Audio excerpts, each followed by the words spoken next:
Good morning, शुभ सकाळ भावना बहिणं. झाला का नाही चहा पाणी? हा जरा सांगतो. चला आजचा आपला ब्लॉग सुरू करूया आपण रानामधून. हा मस्तच पैकी वातावरण आहे.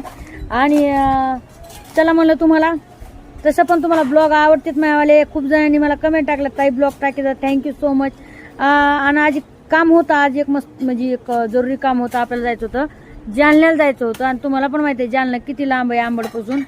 तर काही लोक कमेंट टाकतात किंवा काही फोन लावून एवढे परेशान करतात, तुम्हाला काय सांगू लय की ह्याव झालं टॅम झालं, असं करा कमी करा तसं करा. तर याच्यामध्ये आहे ना खूप मेहनत आहे. येणं जाणं 60 ते 70 किलो हे पडत आहे होय भावना बहिणू. आणि काय सांगावं त्याच्यात पावसाचे दिवस आता पाऊस एवढा जोरात आला काय सांगू तुम्हाला, दैन झाली.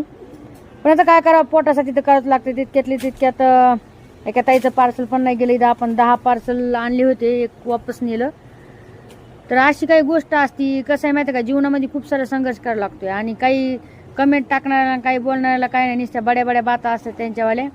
तर जाता जाता पाऊस लागला, खूप पाऊस सुरू झाला. मग काय 1 घंटा आमचा तिथंच गेला, काय करणार होय.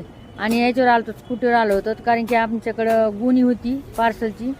आणि दाजी मला म्हणले की एस टीनं जाय, पण मी नाही गेले. मला लई कंटाळा आला, मला उलट्या होत्या ती एस टीनं लई. त्याच्यामुळं दाजी मला लई बोलू लागले. ते म्हणले काय गरज आहे गपचूप घरी बसायचं ना, कशाला हे नाटक करायचे, जेवढं भेटतं तेवढ्यातच खुश राहायचं. दाजी मला खूप बोलत होते. चला जाऊ द्या होय, आता काय सांगावं होय. मला पण पाऊस लागला, पण आता काय सांगावं होय.